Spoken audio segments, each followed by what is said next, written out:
Back to baseball. In the case of Red Sox right-hander Derek Lowe, he's experienced plenty of highs when it comes to facing the Detroit Tigers. Got to figure Lowe being a Michigan native has something to do with it. Lowe is 4-0 lifetime against his hometown team. Oh, speaking of dominance, Boston has done that, winning 7 of the 8 meetings against Detroit this season. Lowe, 10-4 with an ERA just under 5 this year. As for Mike Maroth, 0-3 in his career against the Red Sox.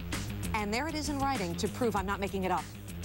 Lowe facing Alex Sanchez. You know, 18 of Lowe's 24 recorded outs came on ground balls. What's up with that?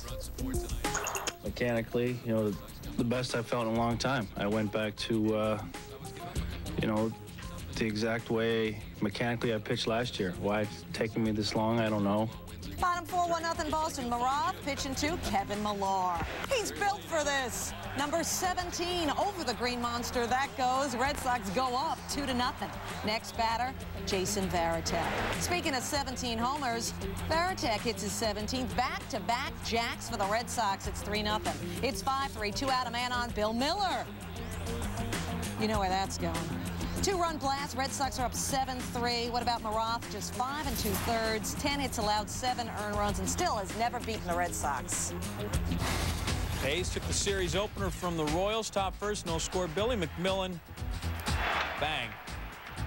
Chris Wilson got him in the helmet. McMillan replaced at the end of the inning, would stay in, but then take a seat after the break. Rubio Durazo, he just hit the baseball. Quick through the hitting zone. 11th homer of the season. A's lead 2-0, but he wasn't done. More where that came from. In the third, Crankola again. Durazo's 12, because we showed you the 11th. That one is, oh, not quite moist. Second of the game, A's lead at 4-0. Then Timmy Hudson, well, he'll make that stand up. Bottom night, Ken Harvey swinging. Hudson 7 innings pitched, 1 hit, no runs, 8 Ks. A's win big, 10-0. Hudson improves to 8-4. Cardinals off a rare loss to the Padres. Jeff Fassero making his first start since August 30th, 2000 with the Red Sox. This season 1-4. The ERA 7.17. 45 relief appearances. Why Tony La Russa starting Jeff Fassero? Well, perhaps a belated 40th birthday gift. Bob Gibson not available. That could be it. Replacing struggling starter Garrett Stevenson, or maybe it was just the voice of Whitey Herzog rattling around in Tony's head. Bottom first, Ramon Vasquez. Hey, that worked out well. Big number 13 sets down number 1. Same inning, Rondell White up with 2 on. That one gets back through the box. Gary Matthews Jr. will score 1-0 in favor of San Diego. Sarah, though, staying strong on the bump, gets Mark Lorette. Of course, he's still got a little Brewer left in him. Ryan Klesko missed. Next batter, White, another try at him. Cerro, 7 Ks, 4 innings pitched in the game. Top 6, though, 3-0. Padres. Albert Pujols pops up. That's driving the Mike guy nuts because I'm popping all those peas. It's driving me nuts. Thank you. And that falls. White and Matthews come together, collide, they'd be fine. Padres would be fine, too. They get out with a 3-2 win. Cerro drops to 1-5. The pitching problems continue for the Cardinals. Matt Morris, who lasted just 2 batters Monday night, placed on the 15-day DL with a fractured right index finger. Morris hurt when he took a line drive. He could miss 3 to 6 weeks. Rockies looking to send the Dodgers to their 4th straight loss. Hideo Nomo on the mound. His pitch to Preston Wilson. Wilson on the ground up the middle. Cesar Izturis diving stop. And then the force at second. That's a top 10 nominee. The Rockies playing a game at Dodger Stadium. That isn't good news for Rockies pitcher Jason Jennings. Why? Well, let me explain. Jennings 6-0 at home, Coors Field, while only 3-7 on the road. And opposing hitters batting over 300 against him on the road, but batting .236 at Coors. Bottom 5, 1 out. Jennings, his pitch to Ricky Henderson. On the ground to Chris Stein. Stein's, Ricky reached base safely on Steins' error. Henderson 0 for 4 with a run scored. Cora looking for space and finds it. Ricky showing the speed that he still has by going to third all the way from first. Cora 1 for 4. 2 batters later, runners on the corner. Jennings to Paul LaDuca. LaDuca 3 for 4, 3 RBIs, hitting .306. Cora comes around to score. Ricky Henderson, as you saw, scores easily.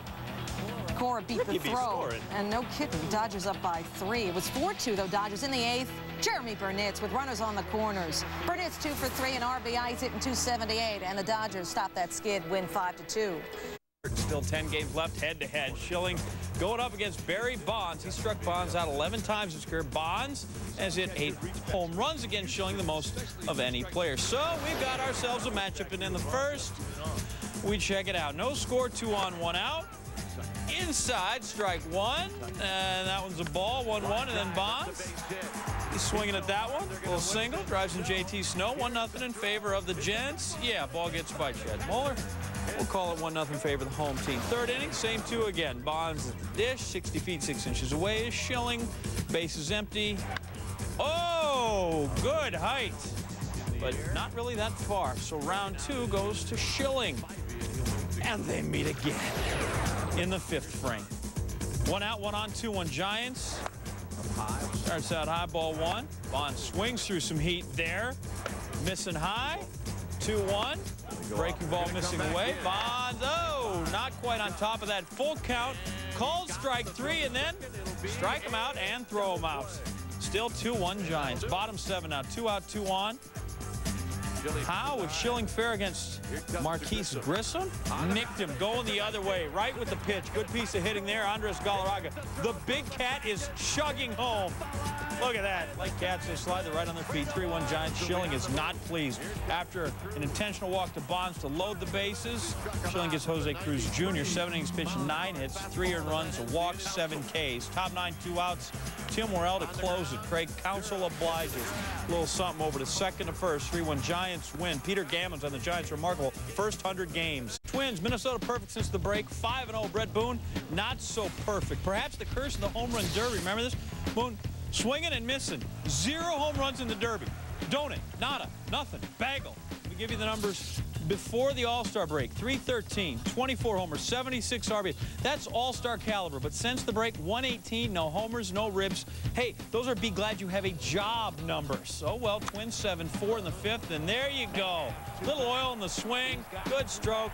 There's number 25. The Mariners trailing at 7-5. Boone back in the groove. Did that spark the rest of the club? Appears so, with the bases Chuck, John Olerud, liner, Ichiro scores. Mark McLemore, he'll touch the dish as well, and then the ball gets away from A.J. Pierzynski, and Mike Cameron clear them all in. And just like that, Mariners leading 8-7. Next batter, Randy Wynn. And to quote Jack Buck, that's a winner.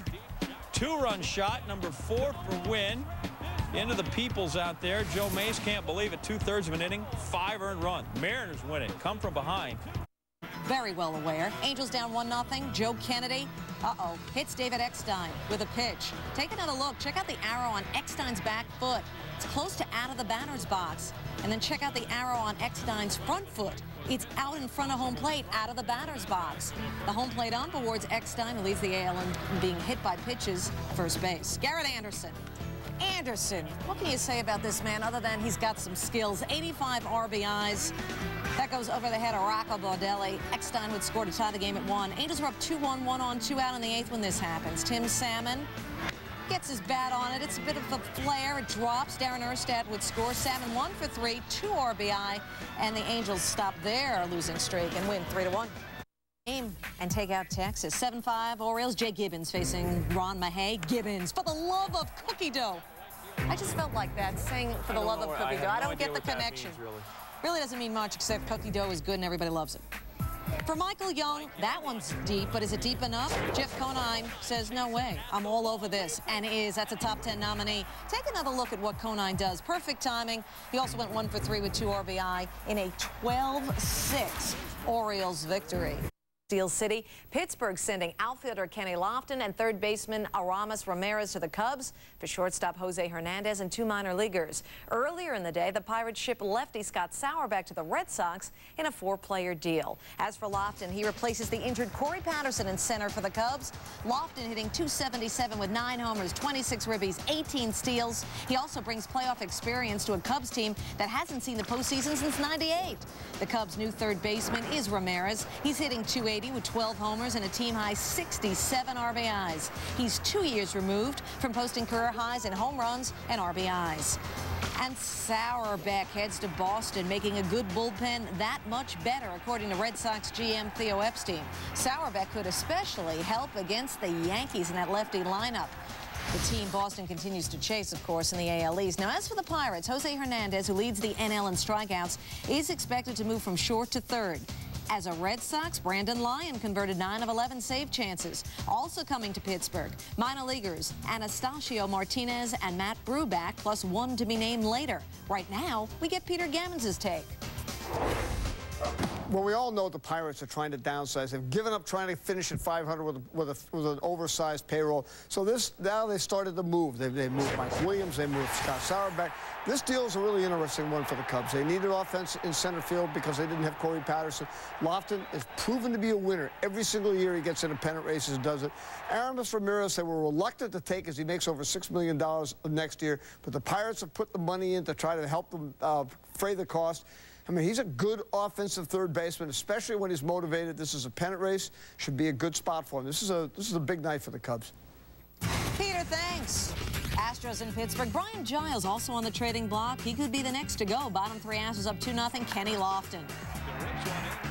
Singles up the middle. Kenny would go 1 for 4 in his last game in a Pirate uniform. He's hitting .277. Next batter, Jason Kendall, trying to extend his 23-game hitting streak and does not.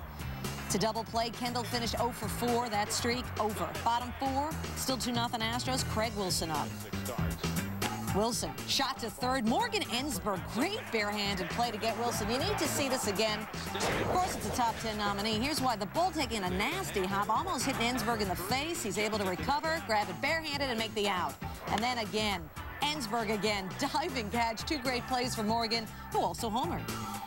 Still 2-0, bottom 9. Aramis Ramirez, his last at bat as a Pirate. Oh well. Astros win 2-0. Lofton and Ramirez now on their way to the Cubs. Cubs Braves. Hey, hang in there, baby. Kenny Lofton's coming. That's Sergio Mitre making his major league debut. It's Greg Maddux making start number 558. We flash back though to September of '86 when a mustachioed Greg Maddux made his first career start for the Cubs, and he won at 11-3 there. Would Mitre be treated not well by Vinny Castilla? But, you know, you got to give up that first big league gopher ball to somebody. Castilla does a 2-run shot, Braves up 2-0. Top third, more bad luck for the Cubs. Tom Goodwin rounding the bases on a double. Humping here, but then hammy. There it went. Stops at second. Leave the game. Listed as day-to-day with a strained left hamstring. Send Kenny. Bottom third, 3-2 Braves, 2 men on. Chipper Jones, base knock. Marcus Giles scores. Chipper 2 for 4, knocked in 2, scored once. 4-2 Braves. Andre Jones was 2 for 4, knocked in 2, scored once. On this base hit, Gary Sheffield comes home. 5-2 Braves. Now Robert Fick. Oh, Bobby through the left side. Chipper will score. 5 straight singles for the Braves. Lead at 6-2. Mitre, 3 2/3, 10 hits, 8 earned. Not exactly Maddux-like stuff. Braves win at 8-4. Mike Lowell said when he got the news, he just started jumping up and down like he'd won the lottery. The jumping probably hurt him, considering Lowell had a strained groin, and that's all he had. When an MRI test found a golf ball-sized mass above his thigh last week, Lowell, a testicular cancer survivor, feared the disease had returned. But further tests discovered that Lowell did not have cancer. It was just a normal groin strain. Said Lowell, I'm the happiest person in the world right now. Lowell and the Marlins hosting the Expos. Bottom 6, Expos up 1-0. Runner on second, Derek Lee. He's got the magic stick. Number 21 on the year. 4 RBIs in the game for Lee. In the 7th 2-1 game, Vladimir Guerrero facing Carl Pavano. Oh, Guerrero is hit by Pavano, who would say later it just got away.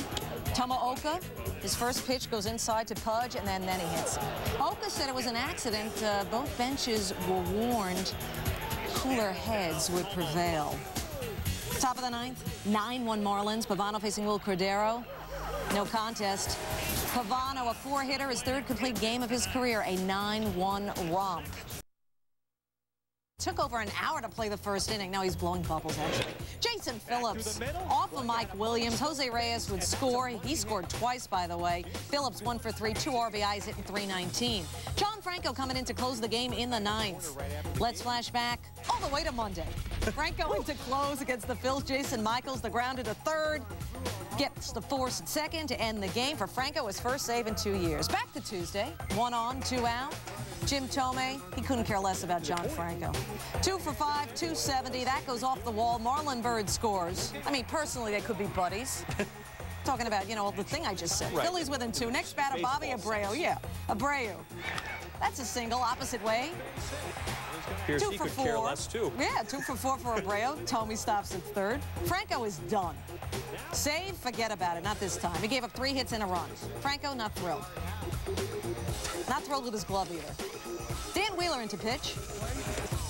Wheeler striking out Burrell. Mets hang on to win. Pat Burrell, what an awful season.